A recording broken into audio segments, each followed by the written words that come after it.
Hello friends, आप सभी का अपने एच ट्यूटोरियल पर स्वागत है। तो इस वीडियो में हम लोग जैकबोर्ड क्लास 10 का मॉडल क्वेश्चन 2022-23 का साइंस का आंसर देखने वाले हैं। पूर्णांक आप लोगों का 40 है। इस वीडियो में हम लोग सिर्फ ऑब्जेक्टिव क्वेश्चन करेंगे। 40 ऑब्जेक्टिव क्वेश्चन आएगा आप लोगों का एग्जाम में। समय 1.5 घंटे का रहेगा और सब्जेक्टिव 40 नंबर का होगा। सब्जेक्टिव का भी 1.5 घंटे का समय रहेगा। टोटल आपके पास 3 घंटे का समय रहेगा। तो चलिए हम लोग इसका आंसर देखते जाते हैं। मॉडल क्वेश्चन का जितना भी क्वेश्चन है, सभी क्वेश्चन बहुत ही इंपॉर्टेंट है। सभी को आपको याद कर लेना है ताकि आपका एग्जाम अच्छे से जाए। इसमें से काफ़ी सारा क्वेश्चन आपका फाइनल एग्जाम में रहने वाला है। देखिए, साइंस का यहाँ पर हम लोग सभी क्वेश्चन का आंसर देखेंगे। बाकी सब्जेक्ट का भी आंसर आपको मिल जाएगा इसी वीडियो में। नीचे डिस्क्रिप्शन पर चेक कीजिएगा, वहाँ पर मैं प्लेलिस्ट का लिंक दे दूंगा। पहला क्वेश्चन देखिए, दाढ़ी बनाने में किस प्रकार के दर्पण का उपयोग किया जाता है? पहला ऑप्शन है समतल, दूसरा उत्तल, तीसरा अवतल, चौथा इनमें से कोई नहीं। तो इसका सही आंसर हो जाएगा ऑप्शन नंबर तीसरा, अवतल दर्पण। दाढ़ी बनाने के लिए अवतल दर्पण का उपयोग किया जाता है। फिर देखिए सेकंड क्वेश्चन, गोलीय दर्पण में फोकस दूरी एवं वक्रता त्रिज्या के बीच संबंध कौन सा संबंध है? पहला ऑप्शन है R=F/2, दूसरा ऑप्शन है F=R/2, तीसरा ऑप्शन है R=F, चौथा ऑप्शन है इनमें कोई नहीं। तो इसका सही आंसर हो जाएगा ऑप्शन नंबर दूसरा, F=R/2। इसे आप याद कर लीजिएगा। देखिए तीसरा नंबर, प्रकाश के अपवर्तन की क्रिया में कौन सी भौतिक राशि अपरिवर्तित रहती है? पहला ऑप्शन है आवृत्ति, दूसरा वेग, तीसरा तरंग दैर्ध्य और चौथा इनमें से कोई नहीं। तो इसका सही आंसर हो जाएगा ऑप्शन नंबर पहला, आवृत्ति। प्रकाश के अपवर्तन की क्रिया में आवृत्ति अपरिवर्तित रहती है। अब बढ़ते हैं नेक्स्ट हम लोग 4 नंबर की ओर। 1 मीटर फोकस दूरी वाले उत्तल लेंस की क्षमता होगी। 1 मीटर फोकस दूरी वाले उत्तल लेंस की क्षमता। पहला ऑप्शन है -1 डायोप्टर, दूसरा 1 डायोप्टर, तीसरा 2 डायोप्टर, चौथा 1.5 डायोप्टर। तो इसका सही आंसर हो जाएगा ऑप्शन नंबर दूसरा, 1 डायोप्टर। 1 मीटर में 1 डायोप्टर फोकस दूरी वाला उत्तल लेंस का क्षमता होता है। अब बढ़ते हैं नेक्स्ट हम लोग 5 नंबर की ओर। 4 डायोप्टर वाले अवतल लेंस की फोकस दूरी क्या होगी? पहला ऑप्शन है 20 सेंटीमीटर, दूसरा ऑप्शन है 25 सेंटीमीटर, तीसरा ऑप्शन है 30 सेंटीमीटर, चौथा ऑप्शन है 40 सेंटीमीटर। तो इसका सही आंसर हो जाएगा ऑप्शन नंबर दूसरा, 25 सेंटीमीटर। इसे आप नोट कर लीजिए, याद कर लीजिएगा। बढ़ते हैं हम लोग अगला 6 नंबर की ओर। 6 नंबर का क्वेश्चन है, वाहन के अग्र दीपों में किस दर्पण का उपयोग किया जाता है? पहला ऑप्शन है अवतल, दूसरा उत्तल, तीसरा समतल, चौथा इनमें से कोई नहीं। तो इसका सही आंसर हो जाएगा ऑप्शन नंबर पहला, अवतल दर्पण का उपयोग किया जाता है। अब देखिए 7 नंबर, मानव नेत्र के जिस भाग पर किसी वस्तु का प्रतिबिंब बनता है वह है? पहला ऑप्शन है कॉर्निया, दूसरा परितारिका, तीसरा पुतली और चौथा दृष्टिपटल। तो इसका सही आंसर हो जाएगा ऑप्शन नंबर चौथा, दृष्टिपटल। दृष्टिपटल पर ही वस्तु का प्रतिबिंब बनता है। अब बढ़ते हैं नेक्स्ट हम लोग 8 नंबर की ओर। सामान्य नेत्र का दूर बिंदु क्या है? सामान्य नेत्र का दूर बिंदु बताना है। पहला ऑप्शन है 20 सेंटीमीटर, दूसरा 25 सेंटीमीटर, तीसरा 100 सेंटीमीटर, चौथा अनंत।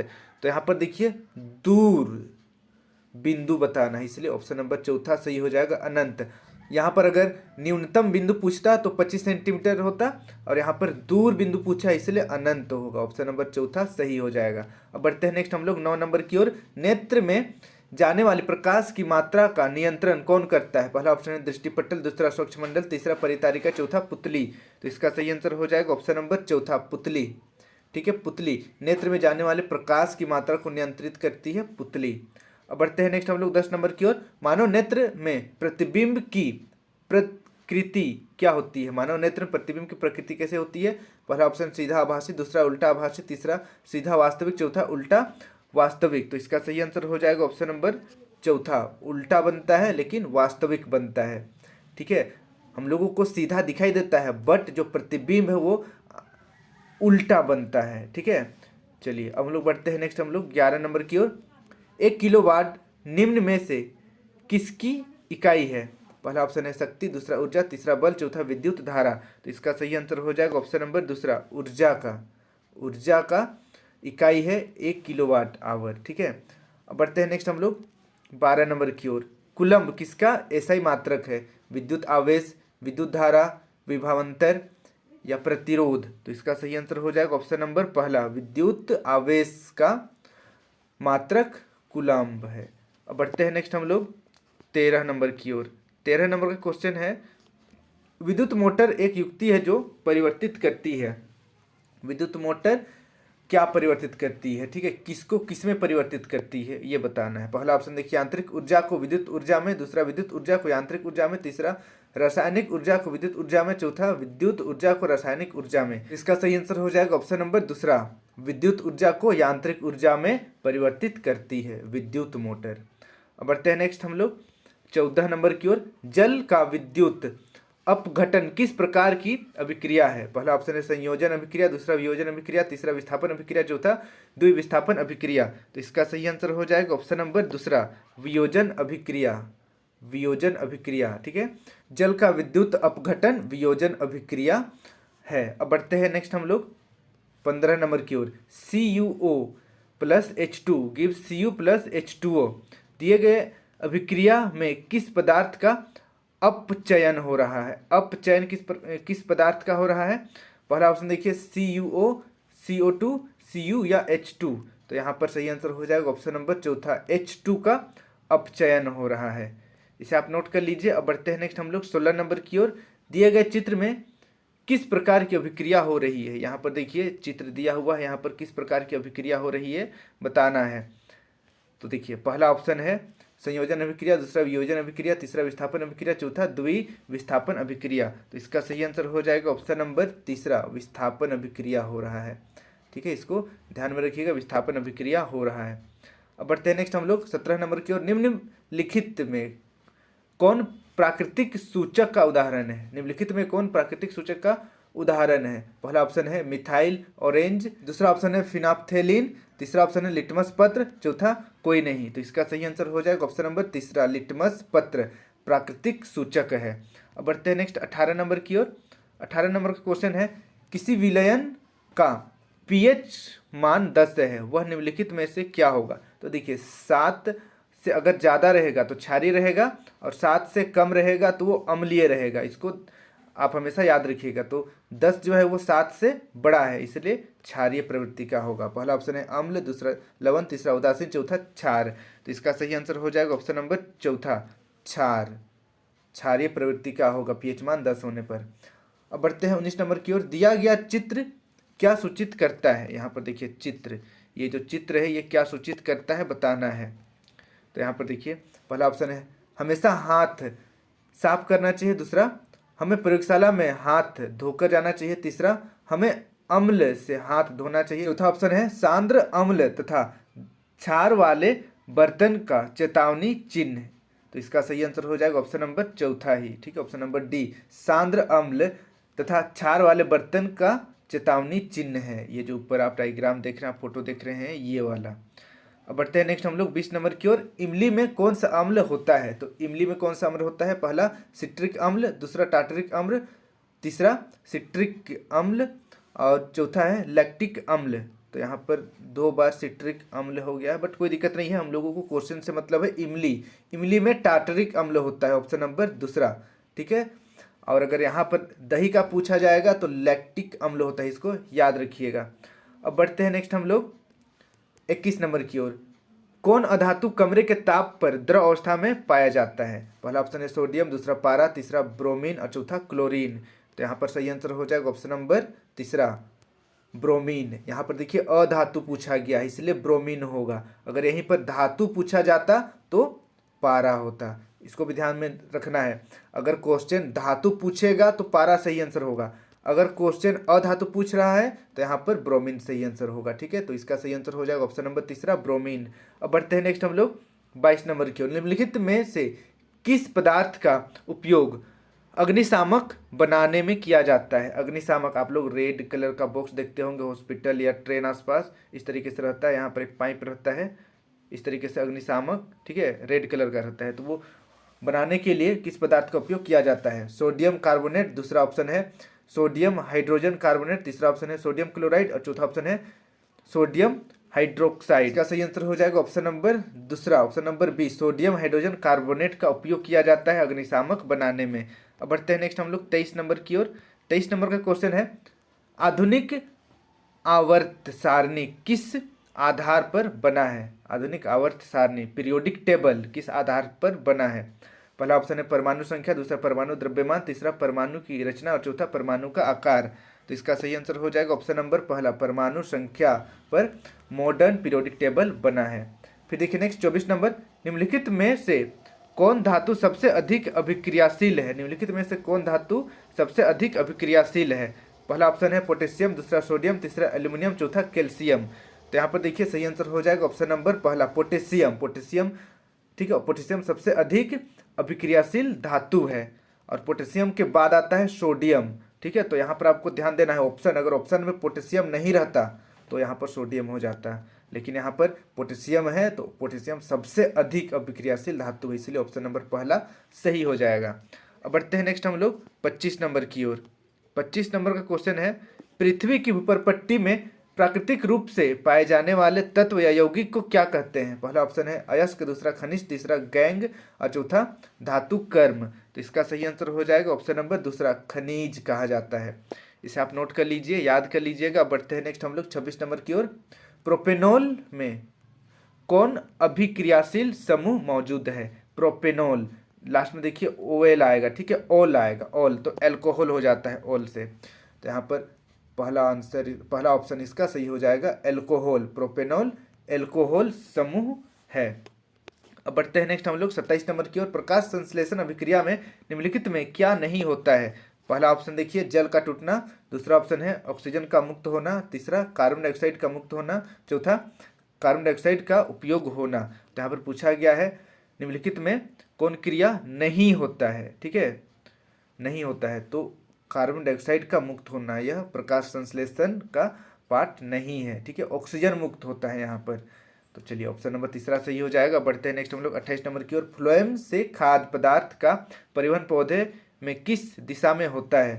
पहला ऑप्शन है केवल ऊपर की ओर, दूसरा केवल नीचे की ओर, तीसरा ऊपर और नीचे दोनों की ओर, चौथा इनमें से कोई नहीं।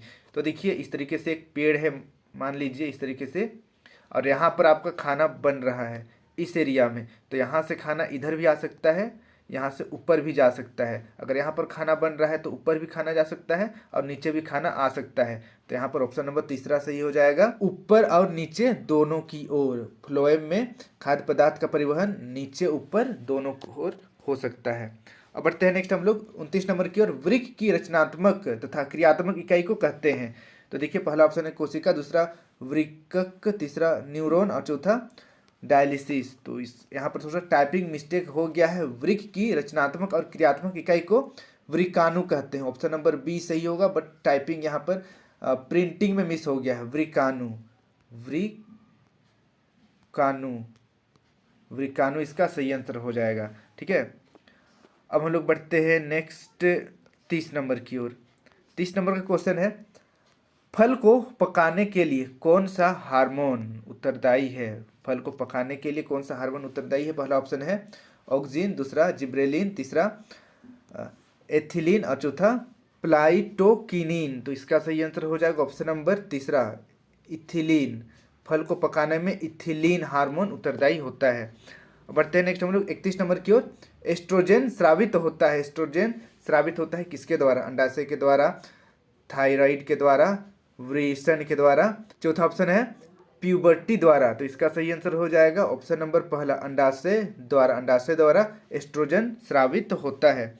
अब बढ़ते हैं नेक्स्ट हम लोग 32 नंबर की ओर। नर युग्मक और मादा युग्मक के संलयन को क्या कहते हैं? पहला ऑप्शन है परागन, दूसरा निषेचन, तीसरा जनन, चौथा मुकुलन। तो इसका सही आंसर हो जाएगा ऑप्शन नंबर दूसरा, निषेचन।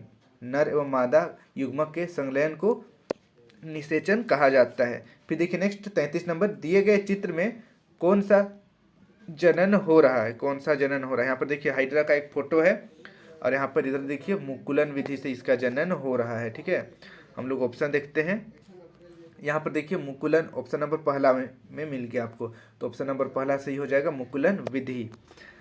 बढ़ते हैं नेक्स्ट हम लोग अगला क्वेश्चन की ओर।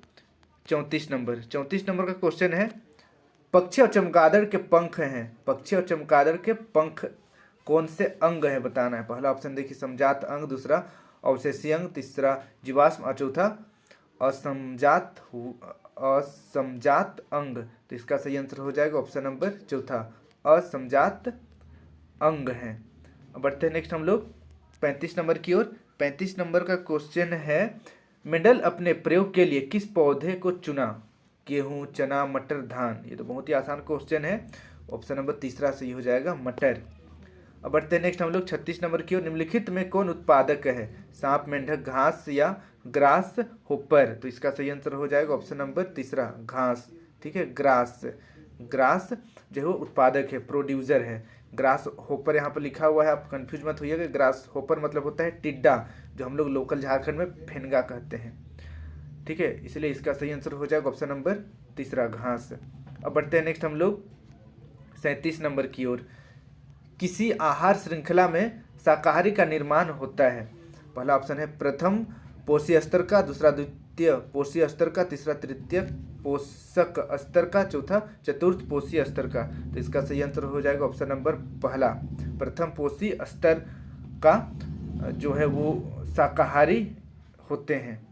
अब बढ़ते हैं नेक्स्ट हम लोग 38 नंबर की ओर। ओजोन परत के अपक्षय के लिए जिम्मेदार है? ओजोन परत का अपक्षय के लिए कौन जिम्मेदार है? CO2 या CFC या SO2 या NO2। तो इसका सही आंसर हो जाएगा ऑप्शन नंबर दूसरा, CFC, क्लोरोफ्लोरोकार्बन, ओजोन परत के अपक्षय के लिए जिम्मेदार है। अब बढ़ते हैं नेक्स्ट हम लोग 39 नंबर की ओर। 39 नंबर का क्वेश्चन है, निम्नलिखित में से कौन जैव मात्रा ऊर्जा स्रोत का उदाहरण नहीं है? यहाँ पर देखिए नहीं है पूछा जा रहा है। पहला ऑप्शन है लकड़ी, दूसरा गोबर गैस, तीसरा नाभिकीय ऊर्जा, चौथा कोयला। तो इसका सही आंसर हो जाएगा ऑप्शन नंबर तीसरा, नाभिकीय ऊर्जा। अब बढ़ते हैं हमारा लास्ट क्वेश्चन की ओर। लास्ट क्वेश्चन है 40 नंबर। पवन ऊर्जा उत्पादन के लिए पवन की चाल न्यूनतम कितनी होनी चाहिए? पहला ऑप्शन है 15 किलोमीटर प्रति घंटा, दूसरा ऑप्शन है 15 मीटर प्रति सेकेंड, तीसरा 45 किलोमीटर प्रति सेकेंड, चौथा 20 किलोमीटर प्रति घंटा। तो इसका सही आंसर हो जाएगा ऑप्शन नंबर पहला, कम से कम 15 किलोमीटर पर आवर का स्पीड होना चाहिए पवन चक्की को चलाने के लिए, पवन का हवा का जो स्पीड है वो। तो इस तरीके से आज हम लोग जैकबोर्ड क्लास 10 का साइंस का जो ऑब्जेक्टिव क्वेश्चन है उसका यहाँ पर हम लोग आंसर देख लिए। सभी क्वेश्चन बहुत ही इंपॉर्टेंट, सभी को आपको याद कर लेना है। इसमें से काफ़ी सारा क्वेश्चन आपका बोर्ड एग्जाम में रहेगा। और जल्द ही मैं ऑब्जेक्टिव तो हो ही गया, सब्जेक्टिव भी अपलोड कर दूंगा तुरंत ही, बाकी सब्जेक्ट का भी सब्जेक्टिव कर दूंगा। चैनल को सब्सक्राइब करके रखिएगा और फिर बेल आइकन ऑल पर क्लिक कर दीजिएगा, ताकि जब भी मैं मॉडल क्वेश्चन सॉल्व करके अपलोड करूं आप तक नोटिफिकेशन पहुंच जाए। और नीचे डिस्क्रिप्शन पर चेक कीजिएगा, वहां पर मैं लिंक दे दूंगा बाकी सब्जेक्ट का, जहां से आप आसानी से बाकी सब्जेक्ट का भी मॉडल क्वेश्चन का हल निकाल सकते हैं। Thank you for watching my video, have a good day.